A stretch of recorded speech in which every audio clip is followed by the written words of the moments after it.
ప్రభునామంలో ఈ యొక్క పరిశుద్ధ వివాహానికి విచ్చేసిన బంధుమిత్రులకు, రక్త సంబంధులకు, మరి ఇరు వర్గాల కుటుంబ సభ్యులకు నిండు వందనాలమ్మ, వందనాలు బ్రదర్. మరి ముఖ్యంగా వెంకట్రావుకి, రాణికి నా ప్రభు పేరట నా నిండు శుభాలు తెలియచేస్తున్నాను. దేవుడు మిమ్మల్ని దీవించునుగాక. హల్లెలూయా. మా అక్కొచ్చిందా ఎరంజమ్మక్క? ఓకే, హల్లెలూయా. దేవుడు ఈ కుటుంబాన్ని దీవించాలని నా మనసారా కోరుకుంటున్నాను. మంచిది. కొంచెం నాకు లేట్ అయిందిలే. ఓ 15 నిమిషాలు నేను వాక్యం చెబుతాను. ఒక్క 15 నిమిషాలు పెళ్లి జరిగింది. 1:30 లేదా 1:35 నిమిషాలకి అయిపోయింది. ఈ లోపల వాళ్ళు కూడా మంచి కసరత్తు మీద ఉన్నారు. లాస్ట్కి వచ్చినట్టుంది. మనం ముందు ముగించుకున్న వాళ్ళకి అవ్వాలిగా. అందుకని అయిపోయిన వెంటనే మనం భోజనానికి వెళ్తాం కాబట్టి ఇబ్బంది లేకుండా మేము 1:30కి ముగిస్తాం. 1:30 కల్లా మనం భోజనాలు స్టార్ట్ చేసుకున్నాం. ఓకే, హల్లెలూయా. చూడండి, ఇక్కడ 3 వర్గాల వాళ్ళు ఉన్నాం. పెళ్లి చేసుకోవడానికి రెడీగా ఉన్న బిడ్డలు 2 మాటలు వినండి. ఆల్రెడీ పెళ్ళయి కొంతమందికి ఆ అనుబంధం అర్థం కాక ఎందుకు చేసుకున్నానని ఇప్పుడు ఏడుస్తున్న వారు పశ్చాత్తాపడుతున్నారు. రాక్షసి దొరికింది, దుర్మార్గుడు దొరికాడు అని ఏడుస్తున్న వారు కూడా వినాలి. 17-18 ఏళ్ళు వచ్చేసరికి నాకు ఎప్పుడు పెళ్లి చేస్తారా అని ఎదురు చూసి పిల్లలు కూడా ఉంటారు. వాళ్ళు కూడా వినడం మంచిది. వివాహము అన్ని విషయములలో ఘనమైనదిగా ఎంచండి అని బైబిల్ చెబుతుంది. దానిని ప్రభు ఏమన్నారంటే, నరుడు ఒంటరిగా నుండుట మంచిది కాదు, వానికి సాటి అయిన సహాయంగా భార్యని ఇవ్వాలనుకున్నాడట. ఈ ప్రపంచంలో అన్నీ మంచిదే, కానీ ఒక స్త్రీ అయినా పురుషుడైనా భర్త లేకుండా భార్య ఉండడం, భార్య లేకుండా భర్త ఉండడం మంచిది కాదు. ఇంకా మీరు ఏమన్ననుకోండి, పిల్లి ఎదురొస్తే మంచిది కాదు, అది ఎదురొస్తే మంచిది కాదు, ఇది ఎదురొస్తే మంచిది కాదనేది పక్కన పెట్టండి. భార్య లేకపోవడం మంచిది కాదు, భర్త లేకపోవడం అస్సలు మంచిది కాదు. దేవుడు మంచిదని ఎంచి వివాహాన్ని ప్రభు జరిగించారు. ఇంకా దాన్ని వంక పెట్టగలిగినటువంటి వాడు ఎవడున్నాడు? ఎవడో లేడు. అంటే దాన్ని బట్టి చూస్తే వివాహం అనేటువంటిది పరలోకములో దేవుడు నిర్ణయించి భూమి మీద వివాహం దేవుడు జరిగిస్తాడు. దేవుడు ఇచ్చేటువంటివి ఏదైనా శ్రేష్టమైనదే ఇస్తాడు. భర్తని ఇచ్చిన, భార్యని భర్తకిచ్చిన, భర్తను భార్యకిచ్చిన మంచివారిని ఇస్తాడు. ఎవరికి తగినటువంటి వారిని దేవుడు వారికి ఇస్తాడు. అలాగునే మరి ఎందుకు ఇలా తేడా వస్తుంది అంటే, వారి వారి ధర్మాలని పర్ఫెక్ట్గా అనుసరించనందునే వివాహ బంధాలు విచ్ఛిన్నమవుతున్నాయి. దేవుడు వారి వారి బంధాలని దేవుడు వారికి అప్పగించాడు. చాలా విషయాలు ఉన్నాయి పరిశుద్ధ గ్రంథంలో. ఇవన్నీ చెప్పడానికి ఇప్పుడు వాస్తవంగా టైం లేదు, కానీ నేను పైన 2 మాటలు చెబుతాను. ఫస్ట్, ఉండకూడనివి నేను 4 మాటలు చెబుతాను. మీ ఇద్దరికి ఉండకూడనివి జీవితంలో, ఒకరి ఎడల ఒకరు గర్వంగా ప్రవర్తించొద్దు. అహంకారమైన మనసు కుటుంబాలను విచ్ఛిన్నం చేస్తుంది. దాని పాడుగాను అహంకారం వచ్చినట్టు కూడా తెలియదు. వస్తే ఏదైనా చిన్న మార్పు కనిపిస్తే గమనిస్తాం, అసలు వచ్చినట్టు తెలియదు. కానీ బాడీ కదలికలు కూడా అర్థమైపోతాయి. గర్వం వస్తే మాట అర్థమైద్ది, ప్రవర్తన అర్థమైద్ది, వినపడినట్లు ప్రవర్తన అర్థమైద్ది. అది ఎప్పటికీ భార్యాభర్తల మధ్యలో ఒకరి ఎడల ఒకరు గర్వంగా ఉండకూడదు. నువ్వు బయట ఎంత ప్రౌడ్గా ఉన్నా భార్య దగ్గరకు వచ్చేసరికే చక్కగా, ఎందుకంటే అది నీ ఇల్లు, అది నీ కుటుంబం, అక్కడెందుకు గర్వం? భర్త దగ్గరకు వచ్చేసరికే చిన్నపిల్లలాగా ఉండాలి. నువ్వు అహంకారంతో నింపబడితే భర్తకి వచ్చే ప్రేమ కూడా రాదు, ఆ ఆలోచనలు కూడా తగ్గిపోతాయి. భార్య ఆకర్షిస్తేనే కదా భర్త దగ్గరికి వస్తాడు. ఆమె గర్వంగా మాట్లాడితే ఆ ఉన్న ఇష్టం పోయింది. ఈ లోపల అవతైనా దొరికిందనుకో, కాస్త విధేయత కలిగింది, అవుట్ అయిపోయినట్టే. అహంకార దృష్టి ఉండకూడదు. 2, విభేదాలు అస్సలు ఉండకూడదు. నీవారు నావారు. మీ వాళ్ళు వచ్చినప్పుడు నువ్వు బాగా నేను మాట్లాడావు, మా వాళ్ళు వచ్చేసరికి మూతి ఇలా ముడుచుకొని ఉన్నావు. నీ వాళ్ళు నా వాళ్ళు. మీ వాళ్ళు వచ్చినప్పుడు బాగానే తిరిగావుగా, మాంసం తెచ్చావుగా. మా వాళ్ళు వచ్చేసరికి పచ్చడి కూడా పెట్ట, గోడుగుడ్లు ఉండాలా, అయినా మా వాళ్ళు అంటే నీకు అసలు ఇష్టం ఉండదులే. మీ వాళ్ళు మా వాళ్ళు, మా వాళ్ళు మీ వాళ్ళు అనే దాని దగ్గర కుటుంబాలు చాలా విచ్ఛిన్నమైపోతాయి. ప్రియులారా, మీరు గమనించండి, 2 కుటుంబాలు కలుస్తున్నాయి. ఆ రెండిటి లింకు మీరిద్దరే. మీ ఇద్దరు కానీ విడిపోయారు అంటే 2 బంధాలు తరతరాలకి కోపం వస్తుంది, వాళ్ళకి పగపడతారు. కనుక మీ ఇద్దరి మధ్యలో విభేదాలు ఉండకూడదు. ఇంకొక మాట చూచాను, కోపం చాలా శత్రువుగా ఉంటుంది. ఉండకూడనే చెబుతున్నా నేను, అర్థమవుతుందా? 1 ఏం ఉండకూడదు, గర్వం. 2 విభేదాలు, నీవారు నావారు అని విభేదాలు ఉండకూడదు. 3 కోపం. ఇచ్చలవిడి కోపం మనిషిని పాడు చేస్తుంది. నాకు తెలిసినటువంటి కుర్రోడు, అది 2003 అట్టుంది, చెరుకు కొట్టడానికి వెళ్ళారు. వాళ్ళు చెరుకు కొట్టుకోవడానికి వెళ్ళారు, ముఠా అంతా చెరుకు కొట్టుకుంటున్నారు. భార్యకి ఏం చెప్పాడంటే, అమ్మాయి మంచినీళ్ళు అన్నాడు. ఆ బిందెలనేమో మంచినీళ్ళు పంపు సెట్ దగ్గరికి వెళ్ళి పట్టుకొని రావాలి. ఈ లోపల ఆ అమ్మాయి పంపు సెట్ దగ్గరికి వెళ్ళి పట్టుకొని వచ్చాక మును వెనకబడిద్ది. అందుకని ఆ అమ్మాయి ఏం చేసిందంటే మేనమామనే చేసుకుంది. మామయ్య, నేను గబగబ నరుక్కుంటూ ఒక 4 అడుగులు ముందుకెళ్ళి అప్పుడు నీళ్లు పట్టుకొస్తాను అని చెప్పింది. వాడి కోసమేగా ఆ పని కూడా అని ఆ అమ్మాయి మును కాస్త ముందుకు తీసుకెళ్ళడానికి నరుక్కుంటూ వెళ్తున్నప్పుడు ఈ లోపల వాడి కోపం వచ్చి ఆ చేతిలో ఇలా నరుగుతున్న కొడవలే, ఏయ్ మనిషి మాట ఉంటే లెక్కలేదని ఇలా అన్నాడు. ఈ కుతిక్క పట్టుకుంది, అది గొంతుకి సప్పును తెగిపోయింది. మామయ్య అని అరిసి కింద పడిపోయి చచ్చిపోయింది. బ్లడ్ గొర్రెపోతుకి వెళ్ళినట్టు వెళ్ళింది. ఆ తర్వాత వాడిని రిమాండ్కి పంపించారు. 3 నెలల తర్వాత బెయిల్ ఇచ్చారు. వాడిని, వాడి అమ్మని, వాడిని ముగ్గురిని వేశారు లోపల. వాళ్ళు వచ్చిన తర్వాత నా దగ్గరికి వస్తే ప్రార్థన చేయించుకోవడానికి, ఒరే అంత దుర్మార్గం ఎలా చేసావురా అని నేను అడిగాను. వాడిని అడిగితే వాడు ఏడ్చి చెప్పిన మాట ఏమిటంటే, అన్నా నేను నా భార్య అంటే నాకు విపరీతమైన ఇష్టం, మంచినీళ్ళు త్వరగా తేలేదని కోపంతో అలా అన్నాను, కొడవలే చచ్చిపోయింది, అలాంటి దేవత నాకు దొరికిద్దంటారా అని ఏడుస్తున్నాడు. అంటే వాడు చంపలేదు, వాడి కోపం తట్టుకోలేనంత కోపం అన్నమాట. ఇలాంటి పిచ్చి పిచ్చి కోపాలతో కుటుంబాలు విచ్ఛిన్నం చేసుకుంటున్నటువంటి వారు ఉన్నారు.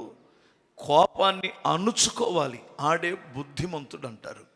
ఓకే, ఏముండకూడదు, గర్వం ఉండకూడదు, విభేదాలు ఉండకూడదు, కోపం ఉండకూడదు. 3వది ఏముండకూడదంటే, హల్లెలూయా చెప్పండి ఒకసారి, అవివేకం ఉండకూడదు. వివేకం వేరు. అందరూ మనోళ్ళు కాబట్టి ఒక మాట చెబుతాను నేను. వివేకం అంటే ఏంటంటే, నా చిన్నప్పుడు అందరూ మేస్త్రులు ఉండేవాళ్ళు, మన వాళ్ళందరూ మేస్త్రులు ఉండేవాళ్ళు. జేజీ కూడా మేస్త్రీలే, నాన్న కూడా మేస్త్రే. వాళ్ళు సహజంగా ఏదైనా వ్యవహారం యజ్ఞం వస్తే, భార్యాభర్తలు గొడవలు వస్తే, అన్నదమ్ములు గొడవలు వస్తే 3-4 రోజులు కూడా ఆ వ్యవహారం చెట్ల కింద చేస్తూ ఉండేవాళ్ళు. మా దుర్గయ్య పెద్ద నాకు తెలుసు, ఆ కతుకు పొల్లో ఏదో పొల్లేస్తారని. అది అక్కడ దాకా నాకు అప్పుడంత తెలివి లేదు, జ్ఞానం లేదు, దాన్ని గ్రహించలేకపోయాను. ఆ పెద్ద మనిషి భార్య రోజులు పని మానుకొని వ్యవహారాలు చేయాలి, అంటే తీర్పులు తీర్చాలి. పెద్ద మనిషి భార్య ఇంట్లో భోజనం, అన్నం వండింది కానీ కూరకేం లేదు, అన్నం వండింది కానీ కూరకేమీ లేదు. ఇప్పుడు ఆమె వచ్చి, ఏమయ్యో అందరికీ తీర్పులు తీరుతావు, ఇంట్లో కూరకేం లేదు, ఏంటి సంగతే అంటే సిగ్గుపోయింది పెద్ద మనిషికి. అందుకని అంత దూరం ఉండి, ఏమయ్యో నిన్నే కూర ఏమండమంటావు అనింది. వీడికి తెలుసు ఇంట్లో ఏమి లేదని. పప్పు వండుకో అన్నాడు. ఏమన్నాడు అర్థమైందా? పప్పు వండమంటే అంటే ఏం లేదు, 2 మిరపకాయలు కాల్చి మిరపశారణలు తిన్నామని. ఆమె వివేకంగానే అడిగింది, కూర ఏమి వండమంటావు అని. కూరకు లేదనలేదు, ఏం వండమంటావు, అది వివేకం. 10 మందిలో పరువు ఉండాలి కదా.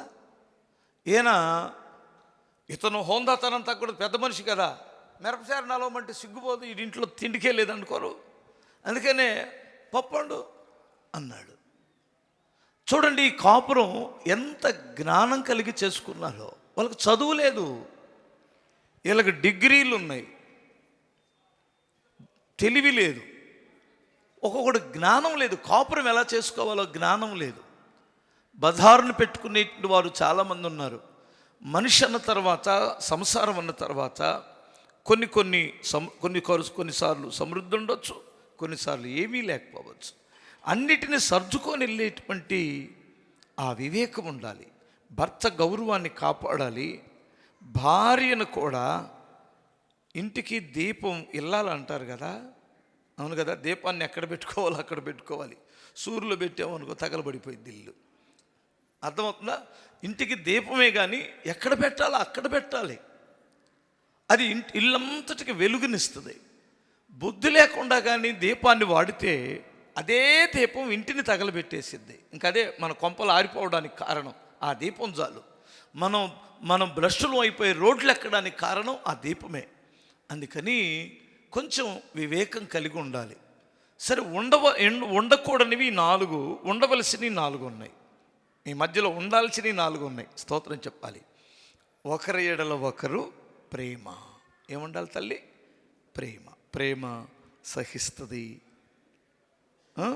ప్రేమ క్షమిస్తుంది, ప్రేమ త్యాగం చేస్తుంది, ప్రేమ మర్యాద ఇచ్చి పుచ్చుకుంటుంది, మర్యాద లేకుండా మాట్లాడదు. అసలు ఈ ప్రేమలో ఉన్న గుణగణాలు అన్నీ ఇన్ని కాదు. డబ్బులున్నా లేకపోయినా, ఉద్యోగం ఉన్నా లేకపోయినా, ప్రేమ ఉంటే చెట్టు కింద అయినా బ్రతికేస్తారు. అవునా? ప్రేమిస్తావా? హల్లెలూయా. బాగా ప్రేమించాలి. భార్యని ఎంతగా నువ్వు ప్రేమిస్తావో నీ ఇల్లు అంతగా వర్ధిల్లిద్ది. అమ్మాయికి ఏ బాధ్యత అయినా ప్రేమతోనే తీర్చాలి, ప్రేమతోనే సమాధానం చెప్పాలి, ప్రేమతోనే ఓదార్చాలి. అమ్మ నువ్వు కూడా ప్రేమించాలి. ఎలా ప్రేమించాలి? ఇంకా అది మీకు బాగా, ఇంకా ఈ తరానికి బాగానే అర్థమైంది ప్రేమించడంలో. ఈ మధ్యకాలంలో చిన్ను బన్ను ఎరా వస్తా అద్దె ఇద్దా అని భలే ప్రేమించుకుంటున్నారు. వాస్తవంగా మా ముందు తరం అయితే అసలు లేదు అది. వాళ్ళకి ప్రేమ కడుపులో ఉంటుంది కానీ దున్నపోతూ మా పలకడే అని దున్నపోతూ ఎద్దు అని చాలా ముద్దుగా పిలుచుకునేవారు. అయినా వారికి అలా ఉండేది. ఒకప్పుడు వాళ్ళు గొప్ప అనుకునేవాళ్ళు. అసలు ఒక్కొక్కడు అయితే పెద్ద హీరోలాగా పారకర్రలు పెట్టి కొట్టేవాడు. నేను అసలు వీడు మనిషి పశువు అనుకునేవాడిని. ఆ తరం సరిపోయింది. ఈ తరంలో పారకర్ర కాదు, గట్టిగా గుద్దామంటే నీ పని అయిపోయినట్టే, ఇంకా చరిత్ర క్లోజ్ అయిపోయినట్లే. అందుకని ఎంతవరకు ఉండాలో అంతవరకు ప్రేమ కలిగి బ్రతకడం ఎంతో మంచిది. 2 బాధ్యత ఉండాలి. ఏముండాలి నాన్న? ఒకరి ఎడల ఒకరికి బాధ్యత. ఒకరికే బాధ్యత కాదు. ఇప్పుడు ఎలా చెప్పాలి? నీకు ఈడున్నాడు, మగసిరి కలిగి కుటుంబాన్ని పోషించాలి. ఇంకొకటి సంపాదన మీద ఆధారపడకూడదు. మగసిరి కలిగి మగాడన్నటువంటి వాడు డబ్బు సంపాదించాలి, భార్య బిడ్డలకు భోజనం పెట్టాలి. నువ్వేం చేస్తావనేటువంటిది అనవసరం. ఒకవేళ ఇప్పుడు జాబు రాలేదనుకో, సున్న పనికి వెళ్ళైనా సాయంత్రానికి 600, 700, ఇప్పుడు 800 అంట సున్నపు బొచ్చెలు మోస్తే కూడా. అర్థమవుతుందా? బొచ్చెలు మోసైన భార్యను బ్రతికించాలా. అది మగసిరితనం అంటారు. ఈ రోజుల్లో విస్తరిస్తున్నటువంటిది ఏమిటంటే సోమరితనం. సోమరి బాధ్యత కలిగి ఉండలేడు. 25 ఏళ్ళు వచ్చినా 30 ఏళ్ళు వచ్చినా వాడు సంపాదన లేకుండా బ్రతుకుతున్న పిల్లలు చాలామంది ఉన్నారు. అలా ఉండకూడదు, బాధ్యత ఉండాలి. భార్య తిన్నదా లేదా బాధ్యత ఉండాలి. వచ్చిన వెంటనే అమ్మ తిన్నదా, అమ్మ ట్యాబ్లెట్లు ఉన్నాయా చూసుకోవాలి. ఇప్పుడు మమ్మ తిన్నదా అని అడిగాడు అనుకో, సర్రన కోపం వచ్చింది ఒక్కొక్క అమ్మకి. నువ్వు ఎవరైనా అడగొచ్చు, ఎవరి గురించి అని అడగొచ్చు, కానీ అమ్మ తిన్నదా అంటే మండిద్ది కదమ్మా. నీకు ఇంకా తెలియదులే, నీకు ఆ ఎక్స్పీరియన్స్ లేదు. వాళ్ళని అడగండి చెప్తారు. మమ్మ తినిందా అంటే కోపమే ఇక. అవును కదమ్మా, మీరు చెప్పండి. కోడళ్ళు ఉన్నారు ఇక్కడ, మీకు ఆ ఎక్స్పీరియన్స్ లేదా? మీకు లేదా? ఇదిగో మీ అత్త లేదా? ఓకే, మంచిది. అందరూ అలా ఉంటారని నేను చెప్పడం లేదు. అమ్మ బాధ్యత ఈడిదే, భార్య బాధ్యత ఇతనిదే. ముఖ్యంగా ఈ పాప ఉందనుకో, భర్త బాధ్యత. మొన్న ఎవరో రామలక్ష్మణులని ఆ సినిమా వాళ్ళు ఉంటారే, వాళ్ళిద్దరూ వచ్చారు నా దగ్గరికి. వాళ్ళు ఒక మాట చెప్పారు, ఆశ్చర్యమైంది. 30 ఏళ్ళు అంటే వాళ్ళ పెళ్ళయి 30 సంవత్సరాల నుంచి వాళ్ళ భార్యలిద్దరూ, ఆ రామలక్ష్మణుల భార్యలు, వాళ్ళ అన్నయ్య ఒక ఆయన ఉన్నారు, అందరూ ఉమ్మడి కుటుంబం. కానీ ఈ రామలక్ష్మణుల భార్యలిద్దరూ తెల్లారి పొద్దున 5 గంటలకల్లా క్యారేజ్ ఇచ్చేస్తారట. 30 సంవత్సరాల నుండి 5 గంటలకి క్యారేజ్ వాళ్ళ చేతులు ఇస్తారు. సందకాడే అన్నంలో పాలు పోసి తోడు పెడితే అది పొద్దున్నే పెరుగన్నం తినేసి వెళ్తూ మధ్యాహ్నానికి క్యారేజ్ తీసుకొని వెళ్తారు వాళ్ళు. 30 సంవత్సరాల నుండి ఆ తోడుకోడళ్ళు ఇద్దరు ఎంత బాధ్యత కలిగి ఉన్నారు. ఇది నాకైతే సిగ్గేసింది. ఎందుకు? క్రైస్తవ కుటుంబాలమై చెప్పుకుంటూ సిగ్గు లేకుండా ఒకరికొకరు సమాధానం లేకుండా ఉంటున్నారు. తెల్లారి పొద్దున 7 అయినా లేవరు, 8 అయినా లేవటం లేదు. ఆ తల్లులు వాళ్ళు ఒక అన్ని జనుల్లో అయి ఉండి కూడా అంత పద్ధత కలిగి అంత చక్కగా కాపురం చేసుకుంటున్నారు అని ఇక్కడ కూడా ఒకసారి ఆలోచించండి అమ్మా. ఎక్కువ శాతం బాధ్యత లేని కోడలు, బాధ్యత లేని పిల్లల ద్వారా కుటుంబాలు పాడైపోతున్నాయి. ఏమండి, మీ అమ్మాయి నిన్ను మేనగోడలో కదా, నువ్వు మేనగోడలవేగా మీ అత్తకే. ఓకే, నమ్మకం ఊము చేయి మాకే. మీ అత్తని జాగ్రత్తగా చూసుకో.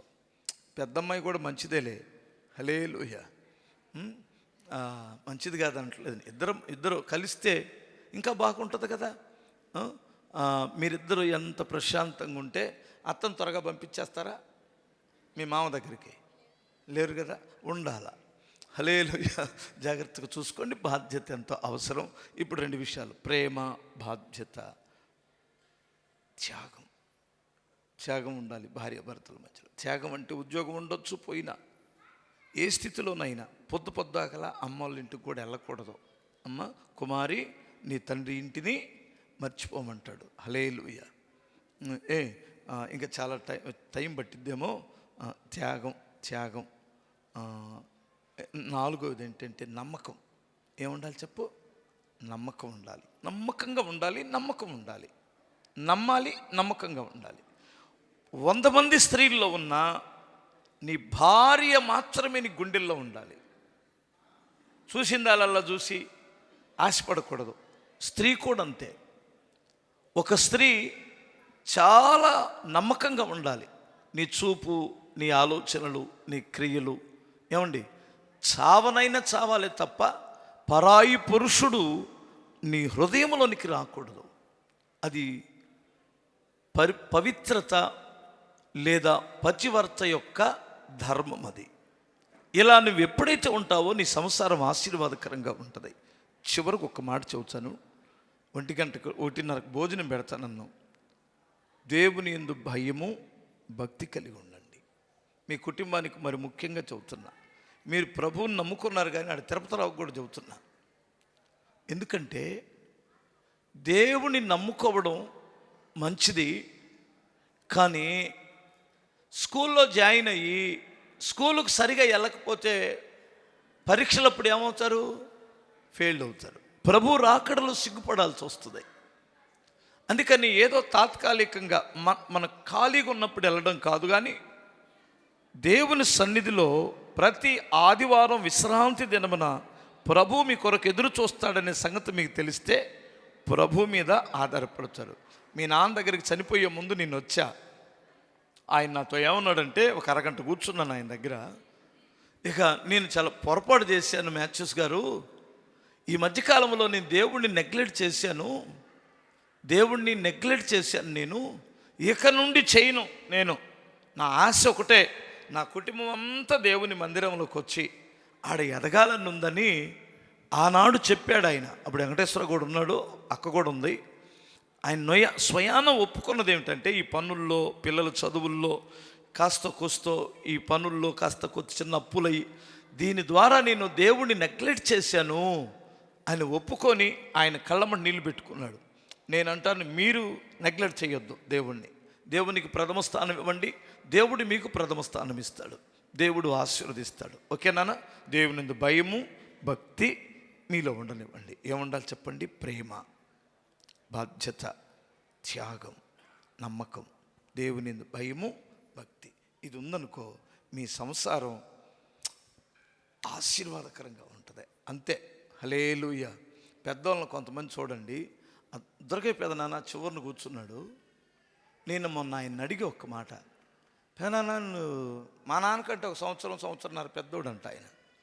ఏంటి అసలు ఏంటి సంగతి అంటే, అయ్యా నేను ఆరోగ్యంగా బ్రతకడానికి కారణం పెద్దమ్మేనయ్యా, నా భార్య లేకపోతే నేను ఎప్పుడూ చచ్చిపోయేవాడిని అన్నాడు. ఒకరోజు ఇలాగే కూర్చొని నా దగ్గరికి వచ్చాడు, మాట్లాడుతున్నాడు. 8 అయిపోయింది, టక్కున ఫోన్ చేసింది. ఏంది ఇంకా రాలేదు, నువ్వు అన్నం దీన్ని ట్యాబ్లెట్ వేసుకోవాలి కదా అని.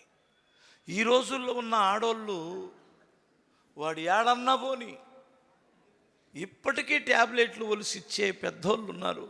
ఇప్పటికీ భర్తని అపురూపకంగా చూసుకొని కాపాడుకునే భార్యలు ఉన్నారు. కానీ మరి ఈ తరం కర్మ ఏంటో, వాడు చచ్చినా పర్వాలా. చాలామంది ఇలా అంటారు, వాడు చస్తే మొండమోస్తాను, ఇంకోటి ఏదో ఉందిరా దానికి ముందు, బ్రతుకుంటే ఏదో ఉంది సామెత. అలా కాదు, ఆరోగ్యంగా బ్రతకాలంటే భార్యాభర్తల మధ్యలో అన్యోన్యత అవసరం. ఓకేనా? అవసరత కలిగి ఉండండి, దేవుడు దీవిస్తాడు. ప్రార్థన చేసుకుందామా? ఓకే, మీ మీద నాకు భలే నమ్మకం ఉంది, మరి హ్యాపీగా ఉంటుంది కండి. ప్రార్థన చేసుకుందాం. పరిశుద్ధుడ, ప్రేమ కలిగిన మా తండ్రి, నీ కుమారుడు తండ్రి పర్వతాలు గారిని, మా అక్కని వీరంజమ్మ అక్కను ప్రేమించి మీరిచ్చిన చిన్న కుమారుడు వెంకట్రావును బట్టి, పాప తండ్రి కోడలుగా ఇవ్వబోతున్న పాప రాణిని బట్టి స్తుతిస్తున్నాను నాయన. లక్ష్మణ్ని తన భార్యని ప్రేమించి చక్కటి పాపనిచ్చారు తండ్రి. ఈ బంధుత్వం, ఈ అక్క తమ్ముళ్ళు వారి బిడ్డల క్షేమాన్ని ఆలోచించి తండ్రి తరతరాల నుంచి వస్తున్న ఈ బంధుత్వాన్ని మరలా విడిపోకుండా కలుపుకునే మనసునిచ్చినందులకై స్తోత్రం. ఈ పిల్లలిద్దరిని కూడా మీరు ఆశీర్వదించండి ప్రభువా. వీరు వివాహం చేసుకొని నీ సన్నిధిలో భయభక్తులు కలిగి బ్రతుకుచు పరమ సంబంధమైన భూ సంబంధమైన దీవెనలతో నింపండి. ముఖ్యంగా ఈ గర్భఫలమును దీవించండి. అన్ని విషయాలలో ఈ కుటుంబాన్ని వర్ధిల్ల చేయండి ప్రభువా. ఈ పిల్లలిద్దరూ అయ్యా మరి తరతరాలకు మాదిరికరమైన కుటుంబంగా ఉండునట్లు వాక్యపు పునాది మీద కట్టి నడిపించండి. ఈ నా మాట విని వాటి చొప్పున చేసే ప్రతివాడు బండ మీద తన ఇల్లు కట్టుకుని బుద్ధిమంతుని పోలి ఉండును అని మీరు సెలవిచ్చారు. నీ వాక్యం మీద ఇల్లు కట్టుకునే స్థితిని దయచేయమని యేసుక్రీస్తు నామములో అడుగుచున్నాను తండ్రి. ఆమేన్. మరి పాస్టర్ తిమోతి గారు